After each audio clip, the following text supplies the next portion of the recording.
c'est Nat. Je suis ravie de vous retrouver pour une nouvelle vidéo. Alors aujourd'hui, en fait, je vais faire ce qu'on appelle un focus sur The El Goliath Tarot de l'artiste australien Goliath, qui est absolument brillant et talentueux pour avoir créé un outil aussi énorme, aussi puissant. Voilà, je sais pas, j'ai beaucoup de mal à trouver des mots pour vous décrire ce que je ressens par rapport à ce jeu, parce que j'ai vraiment une relation très particulière avec ce tarot. C'est pour ça que j'ai voulu revenir dessus, et aussi parce que certains d'entre vous m'ont posé beaucoup de questions en privé par rapport à ce jeu. Comme j'ai fait une unboxing, je n'avais pas encore de ressenti à part les impressions que l'on peut avoir à chaud en fait. Donc c'est pour ça que j'ai décidé aujourd'hui de revenir dessus. Alors je suis accompagnée, bien accompagnée, regardez, par Audi qui est avec moi. Donc hop, je le repose, j'essaye de pas trop faire bouger le trépied. Alors, je vais aujourd'hui non pas vous faire une review, mais vous parler un peu plus de ce jeu en fait. Donc ça fait un peu office de review, mais c'est surtout voir comment je ressens en fait ce jeu, comment on peut travailler avec ce jeu même sans comprendre l'anglais, parce que ça a été la problématique de beaucoup d'entre vous en fait. Et donc je vais essayer de vous expliquer un petit peu comment moi je vois les choses. Et après évidemment ça sera à vous de juger si ce tarot est fait pour vous ou pas, si vous pensez que vous pouvez avoir une relation avec ce tarot ou pas. Moi je vais vous dire ce que j'en fais et ce qu'il me procure en fait personnellement. Donc déjà je vais quand même vous présenter certaines choses. Donc il est arrivé dans une grande boîte très solide comme vous le voyez. Donc une magnifique boîte, j'adore l'illustration qui est sur la couverture. Donc derrière, vous avez le titre du jeu, un jeu chamanique et sombre en fait. C'est un Shamanic Shadow Deck. Donc en fait, qu'est-ce que c'est un Shamanic Shadow Deck? C'est un jeu en fait, donc chamanique, sur le thème chamanique, pour travailler sur nos parts d'ombre, pour faire du shadow work, ce qu'on appelle le shadow work, c'est-à-dire faire face à nos ombres et travailler dessus. Donc il est très intéressant, c'est le seul tarot que je possède qui a été vraiment créé pour ça, je pense. Après il y en a d'autres, hein. Vous avez le Wild Unknown Tarot par exemple, mais ils sont très différents. Donc tout a été entièrement écrit et illustré par Goliath, donc ce fameux artiste australien. Voilà, donc c'est magnifique, on dirait, je sais pas, de l'or avec de la neige, de la terre avec de la neige, enfin c'est magnifique, c'est splendide, la boîte elle est splendide. Donc The El Goliath Tarot Deck. Alors déjà quand vous ouvrez, alors moi, vous n'avez pas le sac, hein. Je vais vous montrer comment ça arrive après, mais moi je l'ai mis dans un pochon en fait, et j'ai enlevé l'encart qui détenait les cartes. En fait les cartes sont là dedans, c'est un encart en plastique. Pourquoi en plastique alors que l'auteur prône tout ce qui est le plus naturel possible, etc. Tout simplement pour une question de poids. Au départ, ça devait être dans une matière naturelle. Le problème, c'est que la boîte étant déjà très lourde, le poids du jeu aurait été vraiment excessif pour être envoyé, notamment à l'étranger, et ça aurait été juste dément au niveau des frais de port. Donc voilà pourquoi l'auteur a opté pour du plastique, et je pense que c'est important de le souligner parce qu'il y a des gens qui trouvent ça un peu bizarre que ce soit du plastique qui ait été inséré dans cette magnifique boîte. C'est pas une question de choix au départ, c'est juste une question de ensuite il faut bien l'expédier à l'étranger ce jeu, et si ça coûte trop cher, vu déjà le prix du jeu, les gens ne l'achèteront pas. Donc voilà pourquoi vous avez un encart en plastique. Donc moi je l'ai mis dans ce pochon qui au départ ne lui était pas du tout dédié, puisque je l'avais acheté à Margot des oracles de velours pour un autre jeu, complètement autre chose. Mais en fait ils vont, vous allez le voir, super bien ensemble, et c'est pour ça que j'ai décidé de lui attribuer ce pochon qui était au départ fait pour le Dreaming Way Tarot, rien à voir. Donc je reviens sur ma boîte. Alors vous avez des fils de satin violet, donc la boîte elle tient ouverte comme ça, donc c'est juste magnifique.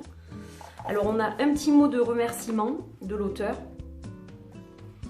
Voilà, il veut exprimer sa gratitude vraiment de tout son cœur pour notre soutien dans ce voyage. Il dit qu'il y a une raison vraiment très spéciale si on a acheté ce jeu. Donc il nous demande d'en prendre grand soin, de vraiment bien nous en occuper, parce qu'on a un bout de son âme dans nos mains, entre nos mains. Je trouve ça tellement joli. Ne pas oublier que le pouvoir est dans la magie de notre propre création. Voilà, donc ça c'est super sympa et c'est imprimé sur du papier photo. Donc très original. Ensuite, c'est arrivé avec une impression photo d'une des cartes du tarot. Alors, on n'a pas tous, évidemment, la même. Moi, j'ai reçu la carte de la force que j'ai encadrée et qui est dans mon salon, normalement. Mais donc là, je l'ai descendue dans mon bureau pour vous la montrer. Donc, en fait, c'est une impression plus grande que la carte de tarot. Et vous pouvez donc l'encadrer, hein, comme je l'ai fait moi. Alors, pourquoi? C'est vrai que je le fais très rarement, hein, d'encadrer comme ça une carte que j'ai reçue en cadeau, une impression d'une carte. Pourquoi? Parce que ça m'a énormément touchée et interpellée quand j'ai reçu cette carte. Tout simplement parce que je suis déjà du signe du lion, que la carte de la force dans le tarot me parle énormément et que en ce moment j'ai besoin de beaucoup justement de force pour affronter tout ce qui arrive sur mon chemin de vie. Et donc voilà, je me suis mis ça dans mon salon, comme ça je lève les yeux, je vois ça et ça me motive.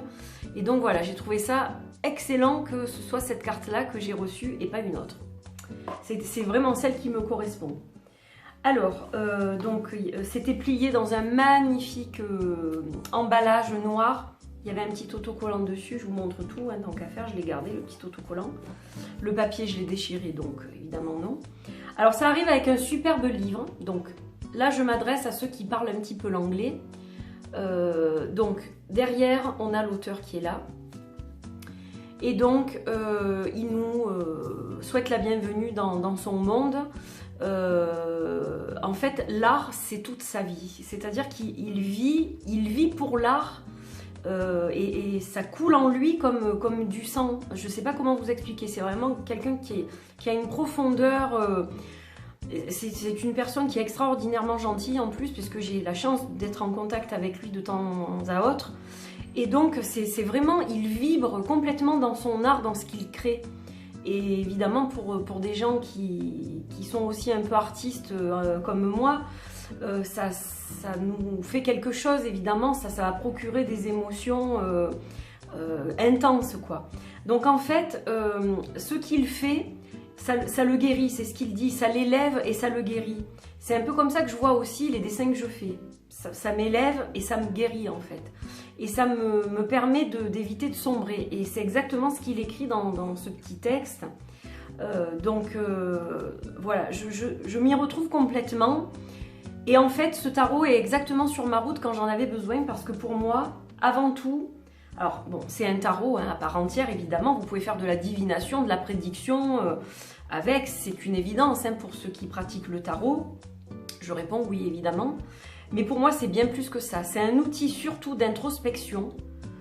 On va chercher la lumière au fond de nous et on affronte nos peurs et nos parts d'ombre et on essaye surtout de les comprendre et de trouver des outils pour, comment dire, pour les combattre, pour les aimer aussi, parce qu'il ne faut pas seulement les éliminer, parfois il faut les aimer, ces parts d'ombre, et arriver à vivre avec et à bien vivre avec, c'est surtout ça. Donc, alors je sais que ça fait un peu discours philosophique ou psychologique, ce que vous voudrez, mais c'est vraiment un outil de guérison de l'âme en fait, ce tarot. Oui, c'est comme ça que je le vois, un outil de guérison de l'âme. C'est-à-dire qu'il va en profondeur chercher ce qui fait mal, il le fait sortir, donc ça chatouille hein, évidemment, mais ensuite il vous aide à trouver aussi les choses qui vont vous aider. Donc c'est ça qui est formidable. Alors pour ceux qui donc pratiquent l'anglais, évidemment, bon, c'est une richesse extraordinaire hein, le livre. Il est très très beau. Il est très très beau déjà. Alors, il est conçu, en fait, c'est un piège, c'est-à-dire que on a l'impression que, mais en fait, il est bien dans ce sens. Et donc, vous avez énormément de choses qui sont d'une énorme richesse. La vulnérabilité est le lieu de naissance de l'innovation, de la créativité, du changement et, comment dire, de la progression. Voilà. Et c'est tellement vrai. Souvent, c'est dans des moments de vie qui sont très durs que l'on crée les plus belles choses. C'est ce qu'on dit souvent, hein. Les artistes disent souvent ça. Il y a des mondes à l'intérieur des mondes. Si tu regardes un petit peu profondément et que tu ouvres ton cœur et que tu es courageux, voilà, ça laisse penser qu'il va se produire quelque chose. Donc on a la table des matières. Alors je ne vais pas faire une review complète, mais bon, vous avez en gros, il vous explique ce qu'est le shadow work. Il y a de très belles photos en plus, c'est magnifique. Donc il vous explique en détail ce qu'est le shadow work. Pour info, j'avais fait un vlog là-dessus si ça vous intéresse. Il y a plusieurs vidéos sur le shadow work et comment je travaille sur le shadow work. Il vous parle ensuite de son histoire à lui, de ses parts d'ombre, etc. Alors j'ai pas tout lu encore, mais j'ai commencé à le lire. Je le lis comme un bouquin de chevet. Ce qu'il y a, c'est que c'est écrit petit et j'ai des yeux de mémé maintenant, donc c'est un peu compliqué. Avec les lunettes, ça va mieux quand même. Le soir, je mets les lunettes, j'arrive quand même à lire. Alors ensuite, il vous parle donc de la création de ce jeu. Voilà, je ne vous montre pas forcément parce que c'est que des écritures. Vous avez quand même de belles images, hein, comme vous le voyez. La compréhension des cartes. Il y a un petit mot sur chaque suite. Mélangez les cartes et on y va, hein, voilà. Et là, vous avez plein de tirages qui sont illustrés super bien et expliqués. Je suis désolée si je fais bouger le trépied. Et on passe aux arcanes majeures.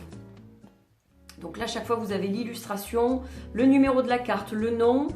Alors, vous avez le nom en français pour les arcanes majeures. Donc le mât, le battleur, etc. Et vous avez le nom en anglais et vous avez un petit mot-clé qui va représenter la carte. Ensuite, vous avez des mots-clés donc au sens général, la correspondance avec la planète, l'élément, signe du zodiaque, les cristaux. Donc ça, c'est super intéressant parce que si vous possédez aussi des pierres, vous pouvez travailler avec l'énergie de ces cristaux. Alors, si vous n'avez pas de pierre, mais que vous avez, par exemple, des jeux de cartes avec des cristaux dessus, vous pouvez aussi prendre les cristaux qui correspondent et travailler avec ces énergies multiples. Donc, c'est super intéressant. Voilà, bon, après ça, c'est pas difficile à traduire, hein, le nom des pierres. Mais c'est vrai qu'après, bon, si vous ne parlez pas du tout anglais, je ne vais pas vous le cacher, c'est un bouquin où il y a énormément d'informations et vous n'allez pas énormément vous en servir, du coup, si vous ne parlez pas l'anglais. Donc c'est pareil pour toutes les cartes, hein, on retrouve le même montant d'informations et puis rien de particulier, on finit avec les cartes sur la fin. Voilà, donc ça c'est le bouquin. Donc pour ceux qui parlent anglais, le bouquin il est génial, évidemment il va vous aider et il va vous permettre de développer votre travail avec le jeu. Mais pour ceux qui ne parlent pas du tout anglais, moi je vous dirais ne vous laissez pas freiner par ça. Alors vous allez me dire c'est facile, toi tu parles anglais. Mais je vais vous dire un truc, le bouquin, je l'ai ouvert qu'il y a quelques jours. J'ai d'abord complètement travaillé à l'intuition avec ce jeu. D'ailleurs, j'ai fait un tirage sur la chaîne, hein, pour ceux qui l'ont vu. C'était complètement à l'intuition et au ressenti. Et j'ai travaillé, donc j'ai fait mon interview du jeu, des tirages avec des questions précises, etc.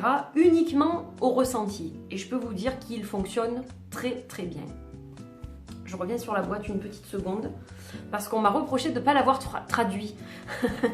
Effectivement, il y a une jolie phrase sur la boîte et je l'ai dite en anglais dans mon unboxing. Et je ne sais pas pourquoi je ne l'ai pas traduit parce qu'en fait, voilà, des fois c'est compliqué parce que ça ne me vient pas forcément... Étant donné que je comprends ce que je lis, je ne l'ai pas forcément redit en français. J'en suis vraiment profondément désolée. Je m'excuse pour les gens qui n'ont pas compris et qui m'ont dit on aurait voulu que tu le traduises. Donc je vais vous traduire ce qu'il est dit. Une touche de magie, une touche d'ombre, un scintillement de beauté, une étincelle dans le tarot. un sentiment de mystère, un sentiment de réflexion ou un sentiment de méditation, parce que ponder, ça veut dire les deux pour moi. Mélange les cartes et pose une question. Voilà, donc, superbe. Alors, donc maintenant qu'on a fini avec la boîte, on va s'occuper du jeu, parce que ça fait 15 minutes que je parle quand même. Donc je pense que vous avez compris que ce jeu, c'est le jeu de ma vie. C'est le jeu de ma vie. C'est-à-dire qu'à ce jour, je n'ai jamais eu un lien aussi fort avec un tarot. Donc voilà pourquoi je reviens dessus aussi et pourquoi je tenais à vous en parler. Alors au départ, je devais faire un vlog en anglais, mais déjà les mots pardon, sont très difficiles à trouver en français, alors je me suis dit en anglais ça va être encore pire, mais j'essaierai quand même de le faire parce que je l'avais promis à l'auteur, donc voilà, je vais essayer quand même de m'y coller. Donc déjà, on va parler de la taille du jeu, ça vous perturbe aussi, j'ai compris. Donc j'ai sorti un oracle que tout le monde connaît et que à peu près tout le monde possède, la triade, pour la taille. Alors, pour ceux qui ont la triade, je pense que vous êtes nombreux à l'avoir quand même. Voilà la différence de taille. Là, vous voyez bien qu'il est énorme. Hein, voilà. Il a la taille d'un oracle qu'on peut voir chez Blue Angel. Et encore, je pense qu'il est même au-delà d'un oracle comme ça. Donc, pour la taille, on en est à un tarot qui est conséquent. Voilà, il est bien plus grand que ma main en fait. Les tranches sont or, comme vous le voyez, donc un or brillant. Comme l'éléphant paprika, pour ceux qui connaissent. Le dos, c'est une splendeur. C'est un des plus beaux dos de tarot que j'ai vu en fait. Je le trouve magnifique. Cette frange m'énerve. D'ailleurs, je prévois de me couper les cheveux très courts, hein, je vous le dis. Voilà, j'en peux plus. Donc, magnifique dos. Spectaculaire, je dirais même. Quand vous avez ça sur une table de tirage, je vous dis pas quoi. Alors, je ne vais pas vous montrer toutes les cartes. Je vais vous montrer quelques cartes. Voilà, j'ai prévu de le faire comme ça. Alors maintenant, faut-il que je retrouve où je me suis arrêtée. Alors, déjà, il faut que je vous dise que dans ce jeu, vous avez 17 cartes supplémentaires. C'est-à-dire que vous avez 78 cartes de tarot plus 17 cartes. Donc, vu la qualité du jeu et le nombre de cartes, le prix du jeu est complètement justifié. Après, ce sont les frais de port qui sont chers. Ce jeu vient d'Australie.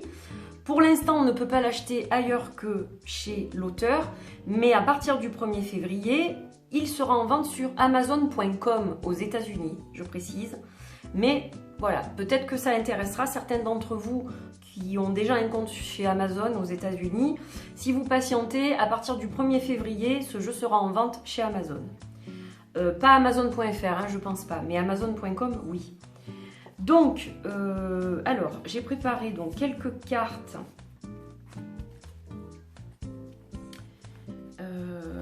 Hop. Donc déjà, vous avez deux cartes.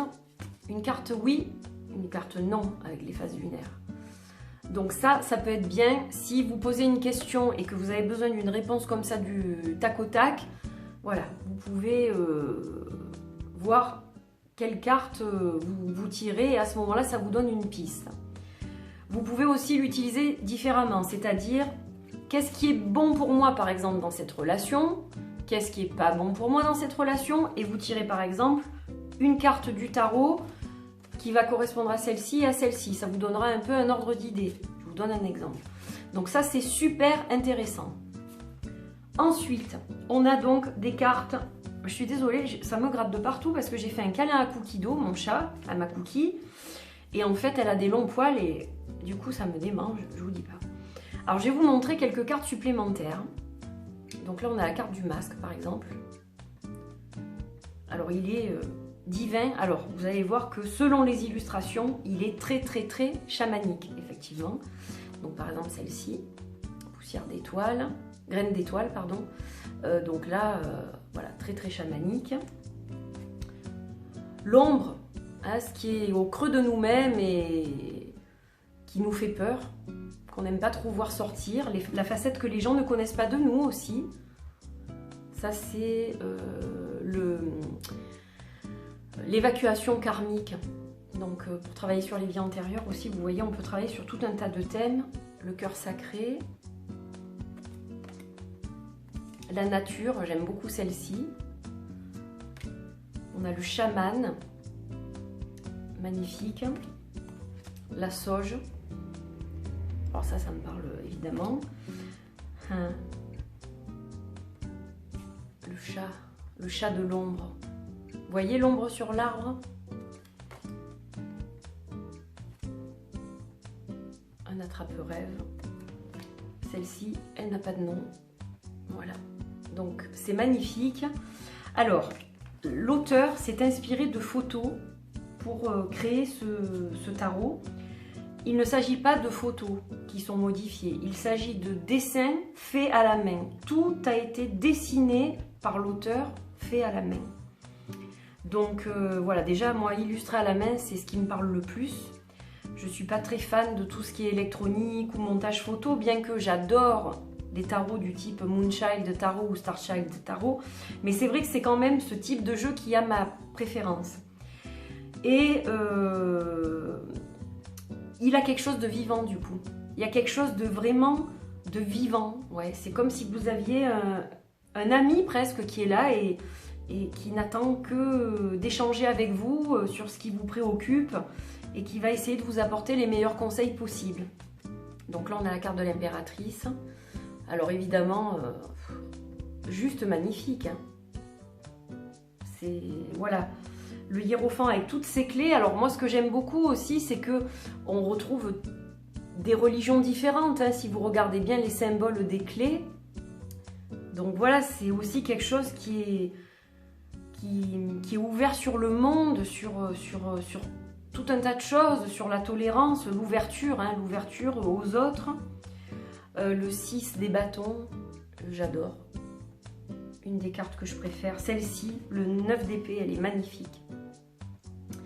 Et ça, c'est vraiment la notion des angoisses qu'on peut avoir. Vous savez, quand on est angoissé, alors je vous dis ça parce que les angoisses, je connais depuis quelques temps.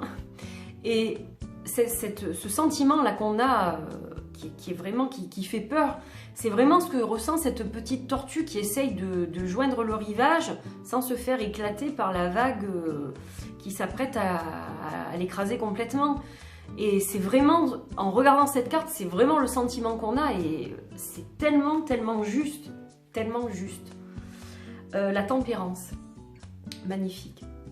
Bon, il y a tout là, le yin, le yang, les lotus, voilà, j'adore. C'est un mélange aussi de plein de choses. Hein. On retrouve des fois ces lotus, bon, on voit ce mélange un peu polynésien, parce que bon, ben, tout ce qui est Australie, Nouvelle-Zélande, Polynésie française, etc., on ressent ce truc-là, ce truc de chaman, et puis aussi ce côté ben, polynésien, comme je vous disais, voilà, ça ressort aussi hein, par moments dans ce jeu. Reine des bâtons, juste ébouriffante. Ah, lui, je l'aime bien aussi. Je l'adore.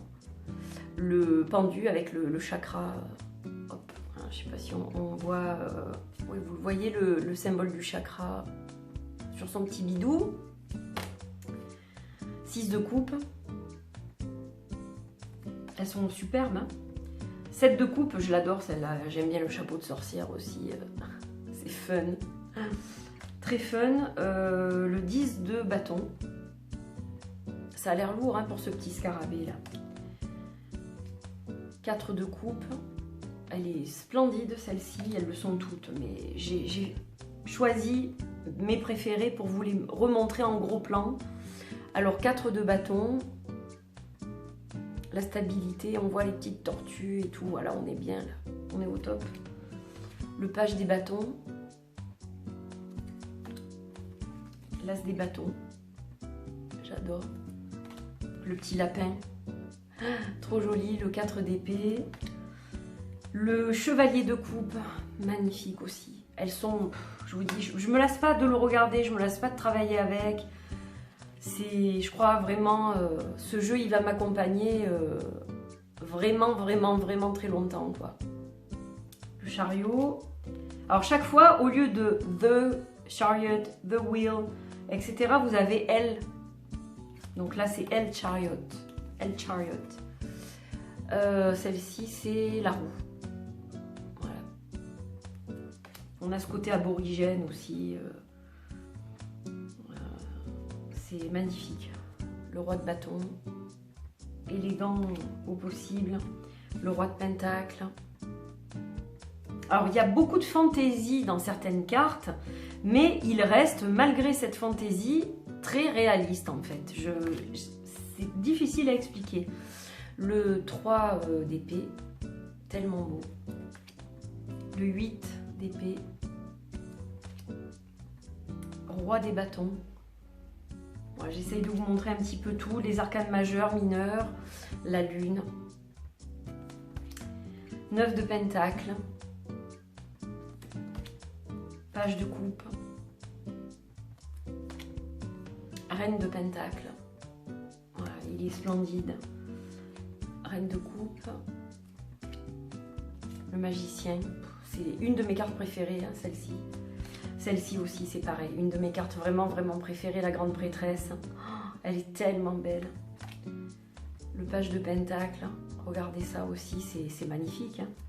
On sent, en fait, le page est toujours plus jeune que le chevalier dans le tarot, et on a toujours ce côté novice, un peu innocent ou inexpérimenté, etc. Et avec le papillon, on sent la transformation arriver. Voilà, il est en pleine transformation, le personnage là. Donc génial. La mort, elle est magnifique. Hein. Il n'y a pas... Le fou, je l'adore. C'est un petit côté humoristique aussi. C'est juste super quoi. La carte du soleil aussi, qui a ce côté vraiment enfantin. L'enfant, hein, les enfants qu'on retrouve dans le tarot, on a vraiment ce truc-là. Donc c'est tellement réussi, la force. Le roi de coupe, les amoureux. Et une, alors qui déplaît à beaucoup d'entre vous, qui, c'est vrai, est impressionnante. Hein.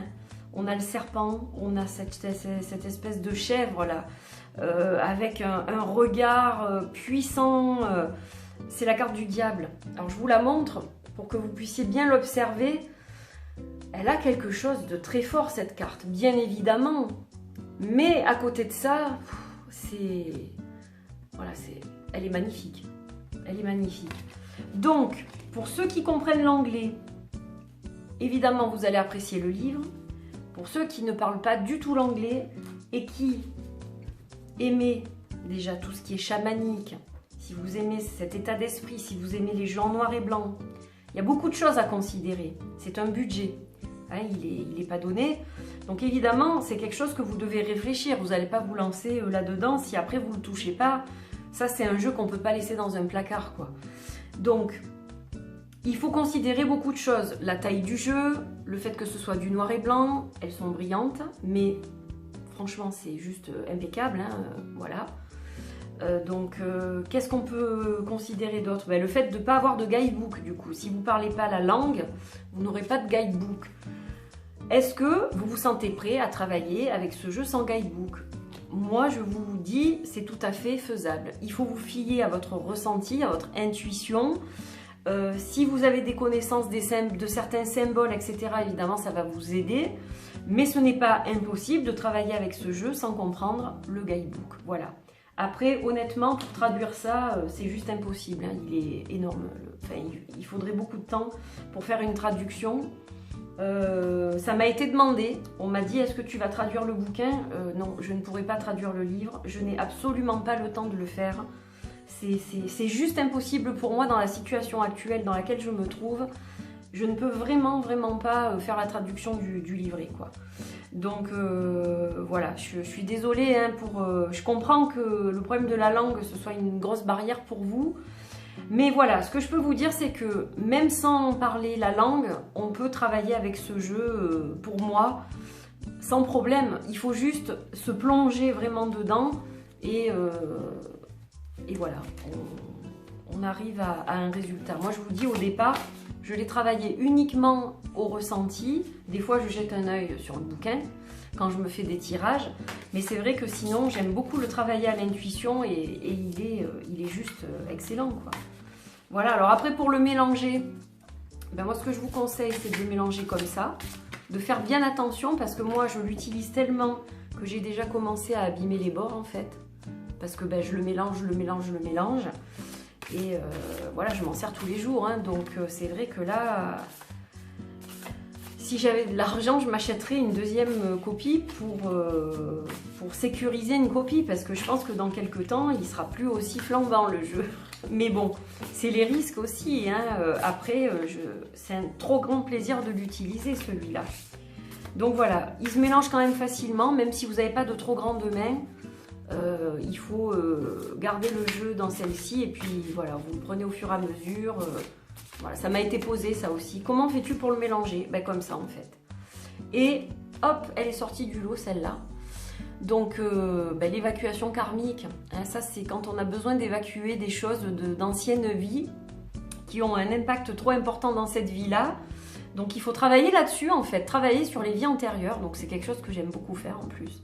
Donc travailler sur les vies antérieures, sur ben, la compréhension de qu'est-ce que j'ai vécu dans une autre vie. Donc là je pourrais me faire un tirage, qu'est-ce que j'ai vécu dans une autre vie qui me pose problème aujourd'hui, comment je peux faire pour y remédier et pour avoir des solutions dans cette vie-là, etc. De ne pas trimballer ces casseroles toute cette vie terrestre. Bon voilà, il y a énormément de choses à apprendre, à explorer. Voilà, c'est génial. Donc j'étais ravie de revenir sur ce jeu. J'ai fait une assez longue vidéo, je vois. Donc j'espère vraiment de tout mon cœur que ces explications et le ressenti que j'ai par rapport à ce tarot vous auront vraiment aidé dans votre choix, pour certains qui comptent l'acheter ou pas. Mais voilà, j'espère que ça vous a conforté dans vos idées, dans vos choix. Et voilà, j'étais vraiment ravie de faire ce petit vlog pour vous avec Audi. Voilà, on était tous les deux. Donc bon, c'est pas vraiment les confidences d'Audi, mais il m'a accompagnée avec sa magnifique énergie d'améthyste. Il m'a accompagnée tout le long de cette vidéo. Voilà. Et puis j'ai mon tambour qui est dans le coin là-bas. D'ailleurs, je vais sûrement en jouer un petit peu aujourd'hui, je pense. Voilà, donc bah écoutez, ravie d'avoir fait cette vidéo, ravie d'avoir passé ce moment avec vous. J'espère que ça vous a plu, que vous avez aimé revoir quelques images, que vous avez aimé bah, les explications que je vous ai données. Et puis voilà, n'hésitez pas à commenter la vidéo. Alors en ce moment, vous avez dû vous en rendre compte, je réponds pas beaucoup aux commentaires. Quand on me pose une question, j'essaye d'y répondre. Mais c'est vrai que je mets des cœurs. Je les lis, je mets des cœurs, mais j'ai pas assez de temps pour répondre aux commentaires en ce moment. Donc je fais ce que je peux, mais n'hésitez pas à commenter parce que je les lis de toute façon et puis je vous mets un cœur dès que je peux. Au moins ça, et j'espère après pouvoir de nouveau répondre par-ci, par-là. Aussi que le nombre augmente d'abonnés. Et c'est vrai que donc du coup c'est de moins en moins évident, mais ça je sais que vous le comprenez. Donc voilà. Je vous dis à très vite pour une autre vidéo. Prenez bien soin de vous. À très bientôt. Merci d'avoir suivi ce vlog. Et je vous embrasse très très très très fort. Bye bye.